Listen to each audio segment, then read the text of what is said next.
नमस्कार, welcome to career 247। मैं हूं प्रशांत धवन। नाउ भारत की सबसे लंबी इंटरनेशनल बॉर्डर किस कंट्री के साथ है?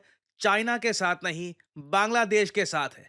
और ये बॉर्डर देखिए, हम धीरे धीरे ऑब्जर्व कर पा रहे हैं कि यहाँ पर प्रॉब्लम्स बढ़ती जा रही है। अब रिसेंट जो इंसिडेंट हुआ है, ये बहुत ज़रा चिंताजनक है। भारत की जो स्टेट है त्रिपुरा, इधर आप मैप में देख पाओगे, यहाँ पर हमारे बीएसएफ के जवान अपनी ड्यूटी कर रहे थे, पेट्रोलिंग कर रहे थे।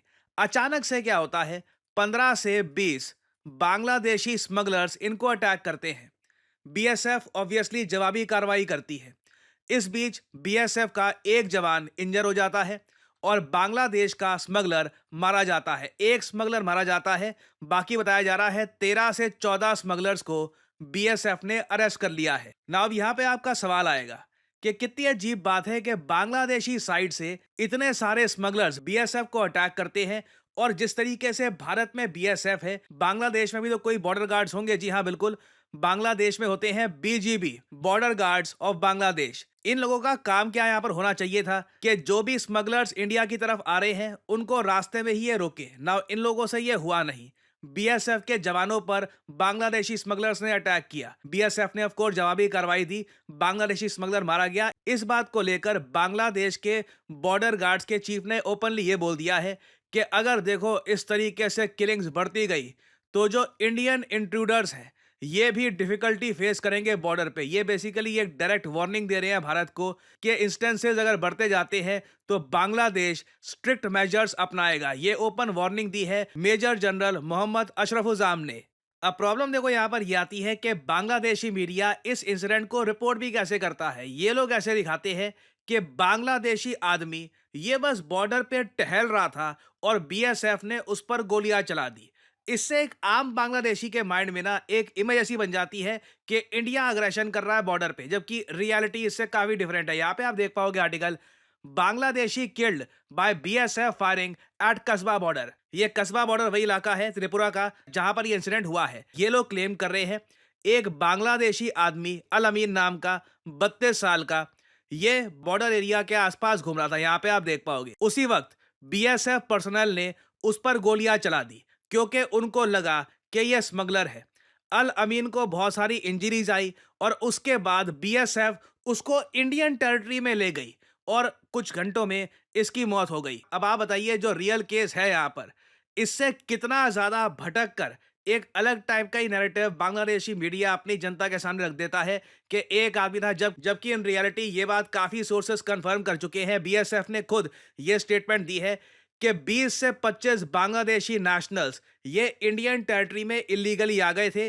ये लोग स्मगलिंग में यहाँ पर इन्वॉल्व थे और बीएसएफ की जो पेट्रोलिंग टीम थी इन्होंने वार्निंग दी थी इनको, मगर बांग्लादेशी नेशनल्स ने इनको अटैक किया और उसमें बीएसएफ का जवान भी घायल हुआ है। अब यहाँ पे आप लोग एक सवाल पूछोगे, ये लोग तो बांग्लादेशी मीडिया में बिल्कुल वाइट वॉश कर देते हैं, पूरे इंसिडेंट को ऐसे दिखाते हैं कि कोई बेचारा सा बांग्लादेशी कोई वहां पे घूम रहा था और बीएसएफ ने उसको मार दिया, उसकी बॉडी ले गए। रियलिटी ये तो है नहीं, रियलिटी इज कंप्लीटली डिफरेंट। और बिल्कुल इसी वजह से ना आप ये देखते हो सोशल मीडिया पर पाकिस्तानी से ज्यादा आज के समय एंटी इंडिया कंटेंट बांग्लादेश के लोग अपलोड कर रहे होते हैं, क्योंकि उनका मीडिया, उनकी गवर्नमेंट उनको ऐसी पिक्चर प्रेजेंट कर रही है कि इंडिया तो देखिए बिना वजह हमारे अगेंस्ट अग्रेशन कर रहा है और ये बढ़ने वाला है इन द फ्यूचर। मैं आपको बता दूं, बांग्लादेश की तरफ से ना सिर्फ स्मगलिंग हो रही है इंडियन साइड में, ये प्रॉब्लम तो काफी हद तक बनी रहेगी। और इसका एक बड़ा रीजन थोड़ा ये भी है, मैं कहूंगा कि अभी तक ना इंडिया ने अपनी जो बॉर्डर है विद बांग्लादेश इसको कंप्लीटली फेंस किया नहीं है।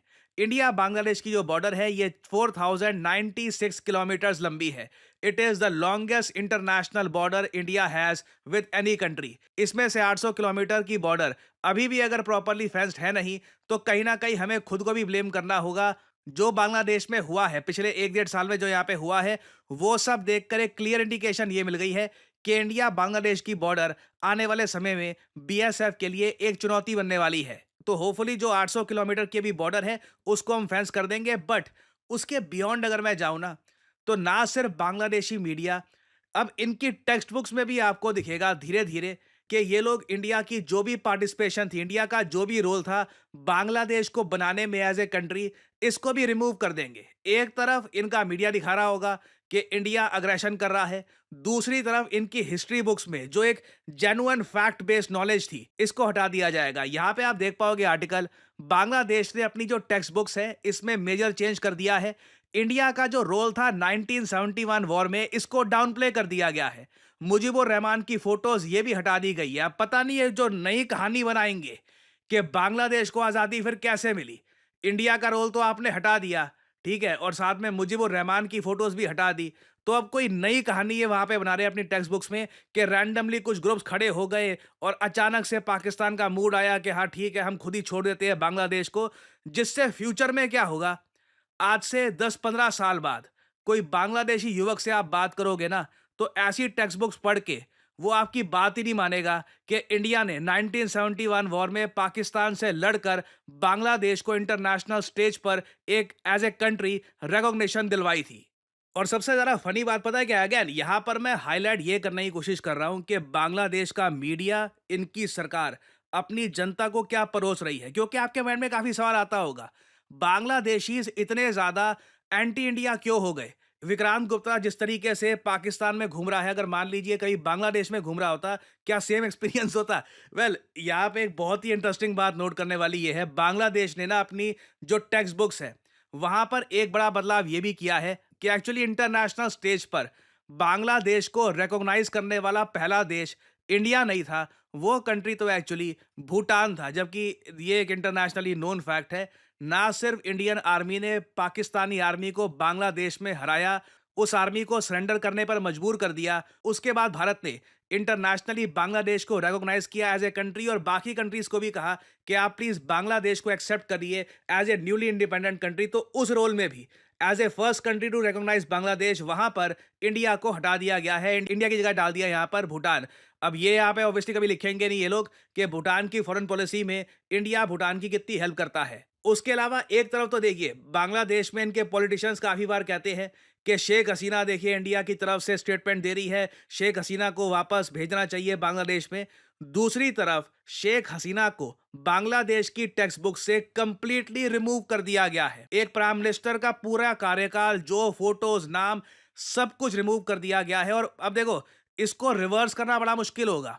ये बुक्स प्रिंट होके छप जाएंगी और शेख हसीना का वापस जा पाना बांग्लादेश में कई सालों तक इट रिमेन्स क्वाइट डिफिकल्ट। और यहाँ पे आप देख पाओगे Sheikh Hasina's name has been completely removed from Bangladesh school textbooks with her traditional student message replaced by graffiti.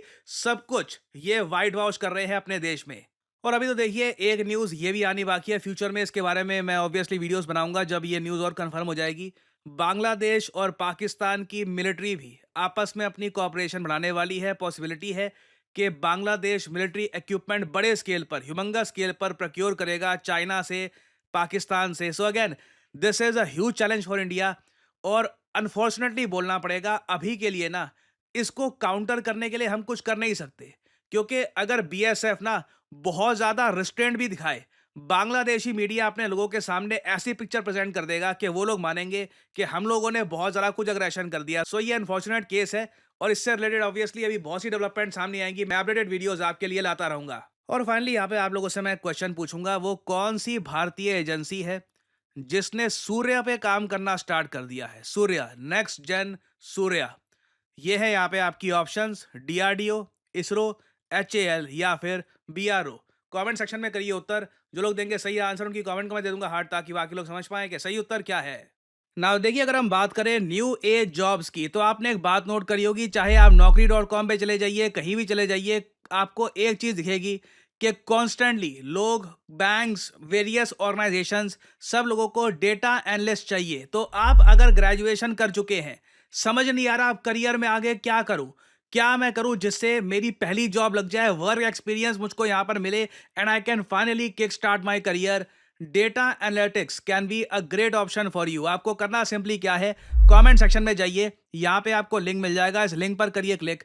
और अगेन देखिए, करियर 247 का जो डेटा एनालिटिक्स का कोर्स है, ये मार्केट में किसी और कोर्स से, क्योंकि मुझे बोलना पड़ेगा मार्केट में, क्योंकि आज के समय ऐसे कोर्सेज हार्वर्ड से लेकर आईबीएम से लेकर, I mean globally data analytics is the new age job. तो बहुत सारे जो दुनिया भर में इंस्टीट्यूट्स हैं, ऐसे कोर्सेज ऑफर कर रहे हैं। करियर 247 का कोर्स स्पेशल यहाँ पर इसलिए है क्योंकि पहली बात तो यहाँ पे आपको मिलती है लाइव क्लासेस। बाकी कोर्सेज में क्या होगा, प्री रिकॉर्डेड लेक्चर आपको मिल जाएंगे, टूल्स मिल जाएंगे और आपको बोल देंगे कि जाओ ये यहाँ पे एसक्यूएल, एक्सेल, पांडास, ये सब चीजें जो हैं खुद अपने आप सीखो। करियर 247 आपको देता है live classes, 260 hours of live classes. और सिंस हम लाइव क्लासेस दे रहे हैं, ऐसा नहीं है कि हम अनलिमिटेड बच्चों को एनरोल कर सकते हैं। हमारे यहाँ बैचेस बनते हैं, 100 सीट्स होती हैं उसमें एट मैक्स, उससे ज़्यादा बच्चों को हम एक बैच में नहीं डालते। तो अभी देखिए हमारा नया batch, fresh batch from class 1 start होने वाला है 8 मार्च 2025 से। एक बहुत अच्छा मौका है आपके पास अपना करियर स्टार्ट करने का एज ए डेटा एनालिस्ट। आपको सिंपली क्या करना है, इस वीडियो के यहाँ पे कमेंट सेक्शन में जाओ, यहाँ पे लिंक पर क्लिक करो, अपना नाम, ईमेल आईडी, नंबर और यहाँ पे डिस्काउंट कोड आपसे मांगेंगे, यहाँ पे PG10 डाल देना, नहीं तो बाद में आपसे ज़्यादा पैसे चार्ज किए जाएंगे इस कोर्स के लिए। Make sure to add the discount code PG10। और करियर 247 के कंसल्टेंट की तरफ से आपको कॉल आएगा, आप उनसे सवाल पूछ सकते हैं कि किस तरीके से अपना करियर आप स्टार्ट कर सकते हैं as a data analyst. So इसी नोट के साथ यह है वीडियो का अंत। Thank you for listening and as I always say, may the gods watch over you.